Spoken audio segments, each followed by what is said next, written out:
আমি দল থেকে 5 বার বহিষ্কার হয়েছি। আমি বিএনপিকে বিভিন্ন টার্নিং পয়েন্টে যখনই বিভিন্ন ক্রাইসিস বাংলাদেশের সামনে আসছে, তখন আমি বিভিন্নভাবে বিএনপিকে একটা আমার মতো করে একটা সমস্যার সমাধান দেওয়ার চেষ্টা করেছি। আমি 91 সন থেকেও বলেছি, যখন জামাতের সঙ্গে সরকার গঠন করতে গেল, আমি বললাম জামাতকে সরকার গঠন করতে নিয়েন না, কারণ আমরা গণতন্ত্রের একটা বিজয় যাত্রায় যুদ্ধপরাধীদেরকে আমাদের সাথে নামার ট্যাগ করাটা ঠিক হবে না। কিন্তু সেখানে দেখা গেলো যে আমাকে ভুল বোঝাবুঝি হলো। তারপর তত্ত্বাবধায়ক সরকারের বিলটা যখন আসলো, তখন আমি বললাম যে আপনি এটা মেনে নেন, যখন সকল রাজনৈতিক দলগুলো আপনার বিরুদ্ধে অবস্থান নিচ্ছে আপনি মেনে নেন, তখনও নিলেন না, দেখার উল্টা আমি বহিষ্কার হলাম। এইভাবে আমার কিন্তু একটা কন্টিনিউয়াস পলিটিক্যাল ক্যারিয়ার নাই। আমার এই বহিষ্কৃত হই, আবার বেরিয়ে যাই, বহিষ্কৃত হই, তারপর সংসদীয় রাজনীতিতে ধ্বংস করে দেওয়া হলো। আমরা লাগাতার প্রায় 200 দিন আমরা বয়কট করলাম। সেখানে আমি বললাম যে না, এটা সংসদীয় রাজনীতি হতে পারে না। আমি একা গেলাম, আমাকে আওয়ামী লীগের ট্যাগ লাগাই দিয়ে আমাকে করা হলো। ফলে আমার আসন শূন্য হয়ে গেল, আমি মেনে নিলাম সেটা। আজকে বাংলাদেশের এই ক্রান্তিকালে এসে আজকে যেখানে আমাদের ঐক্যের দরকার, আপনারা দেখেন সবাই আজকে ঐক্যের প্রয়োজন। আপনি ফেসিবাদ বলেন বা যাই কিছু বলেন, ফেসিবাদদের বিরুদ্ধে রুখতে হলে, তাদেরকে আবার ফেরত আসতে না দিতে হলে ফেসিবাদ বিরোধী শক্তি ঐক্যের প্রয়োজন। কিন্তু সেই ঐক্যের জায়গায় আপনি এসে হঠাৎ করে কি বলছেন, আপনি এতদিন পরে এসে একটা সিরিজ একটা মিটিং করতেছেন। সেই মিটিং প্রথম শুরু করলেন যে জামাত ইসলাম লক্ষ লক্ষ মা বোনকে ইজ্জত নষ্ট করেছে, লক্ষ লক্ষ মানুষকে মেরেছে। এটা তো কোনো স্ট্যাটিস্টিক্যাল ট্রুথ না, এটা তো একটা রিটোরিক। আমরা ভাষায় বলেছি ওই পুঁথির মতো, মরিল হাজারে হাজারে, গনিয়া দেখল 120। তো এখন এটা তো হলো ওই অবস্থা, লাখে লাখে মারা গেছে। কিন্তু লাখে লাখে মারা গেছে কারা মেরেছে? নিশ্চয়ই কোনো রাজনৈতিক দল মারে নাই। আমরা তো যুদ্ধটা অন্তকলহ ছিল না, এটা তো সিভিল ওয়ার ছিল না। আমরা পাকিস্তানের বিরুদ্ধে যুদ্ধ করেছি, আমাদেরকে হত্যা করেছে পাকিস্তানিরা, বাংলাদেশের মা বোনদের ইজ্জত লুট করেছে পাকিস্তানিরা। বাংলাদেশের কোনো রাজনৈতিক দল তো করে নাই। কিন্তু আজকে আপনি এই ন্যারেটিভ দিয়ে কাকে সন্তুষ্ট করার চেষ্টা করছেন, কাকে বলতেছেন? যেখানে ভারত নিজেরা বিজয় দিবস উদযাপন করতেছে, সেখানে আপনি হঠাৎ করে এসে জামাতের উপরে এভাবে আক্রমণ করলেন, যে জামাতের সঙ্গে আপনি গত 15 বছর ধরে আমাদের কথা বলতে দিলেন না। আপনি জামাতকে নিয়ে আন্দোলন করলেন, মিছিল করলেন, মিটিং করলেন, সব কিছু করলেন, সরকার করলেন, রাষ্ট্রের ক্ষমতা ভোগ করলেন, সব কিছু করলেন জামাতকে নিয়ে। আজকে হঠাৎ করে এসে আপনি এগুলো কেন বলছেন? এবং আমরা ইতিহাসের বাঁকে এসে মানুষ তো বিভ্রান্ত হয়ে যায়। ফলে আমি গত কয়েকদিন ধরে, আপনারা আমাদের ইউটিউব তো ফলো করেন না আপনারা মেন লাইনে, তা আমরা সেখানে কথা বলছি, আমরা বলেছি এটা ঠিক হয় নাই। তা আমার এই বিষয়টা জামাতের নজরে আসছে, তারা আমার সাথে কথা বলার চেষ্টা করেছে, এবং কথা বলে আমরা দেখলাম যে জামাত তো যুদ্ধাপরাধী দল নয়। বাংলাদেশ জামাত ইসলাম তো যুদ্ধাপরাধ করে নাই। কারণ বাংলাদেশ জামাত ইসলামের জন্ম হয়েছে মে 1980 সনে, 79-এ বিএনপির জন্ম হয়েছে, আর জামাত ইসলামের জন্ম হয়েছে মে 1980 সনে। কোনটা? বাংলাদেশ জামাত ইসলাম। তো সেই বাংলাদেশ জামাত ইসলাম তো স্বাধীনতা বিরোধী না।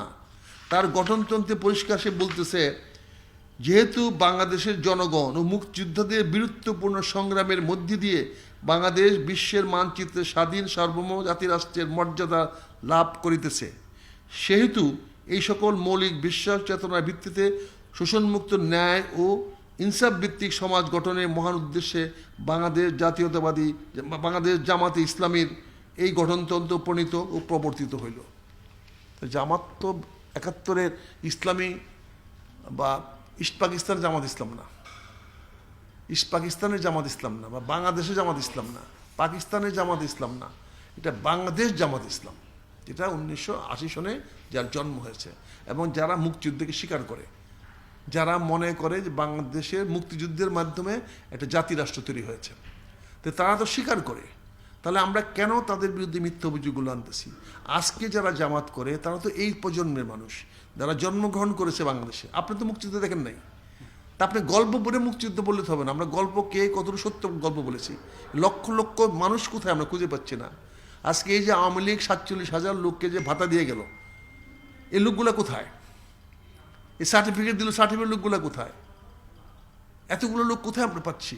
তো এই কথাগুলো আমরা এতদিন বলতে পারি নাই, কারণ আমার বিএনপিতে আলিমের মতো লোক এসে বিএনপিতে অংশগ্রহণ করছে, যে আলিমকে বলা হয়েছে জয়পুরহাটের কসাই আলিম, যে মানুষকে হত্যা করতো, সে আলিমকে আমরা বিএনপিতে নিয়ে আসছি। আজকে আমি বলতেছি যে জামাত ইসলাম লক্ষ লক্ষ লোক মেরেছে।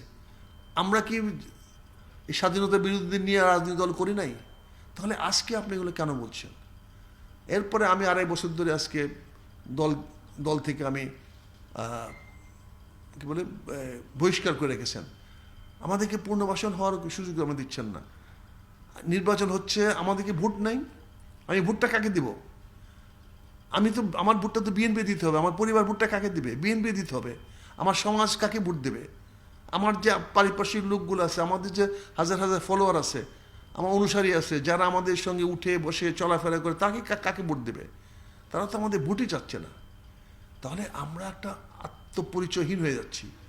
আমাদের কোনো খবর নাই, আমাদের কোনো পরিচয় নাই। ফলে আমরা বিষয়টাকে সিরিয়াসলি চিন্তা করেছি, করে আমরা আজকে যেহেতু আমি সকাল 9টার সময় জামাতের আমির ডক্টর শফিকুর রহমান সাহেবের এখানে, রহমান সাহেবের কাছে এখানে আমার 4 দাওয়াত ছিল। As a matter of fact গতকালকে ছিল, আমরা সে গতকালকে করতে পারিনি হাদির এই ঘটনার কারণে। আজকে গেলাম, কথা বললাম, কথা বলে পরে আমরা সিদ্ধান্ত নিলাম যে আমি এই দলে অংশগ্রহণ করব। আর যেহেতু দলটি স্বাধীনতা বিরোধী না, যেহেতু দলটি স্বাধীনতা মুক্তিযুদ্ধকে স্বীকার করে, এবং এই দলটি কোনো অবস্থাতেই 71-এ মুক্তিযুদ্ধের সময় বাংলাদেশের কোনো মানুষকে হত্যা করে নাই। বাংলাদেশে হত্যা করেছে যারা, তারা অন্য দল, তারা ফাঁসি হয়েছে, তারা দল থেকে নাই। কাজে এই পরিস্থিতির নতুন পরিবেশে আমি মনে করি আমাদের ইতিহাসটা ভালো করে লেখা উচিত, সত্যকে আনা উচিত। এবং আমি মনে করি জামাত ইসলামের অপবাদটা জামাত নিজের থেকে তো বলার চেষ্টা করবে আমরা ভালো, কিন্তু আমরা তৃতীয় পক্ষ থেকে বলার চেষ্টা করবো যে না, জামাতের উপরে তোমরা যে অপবাদটা আনছো এটা সঠিক না।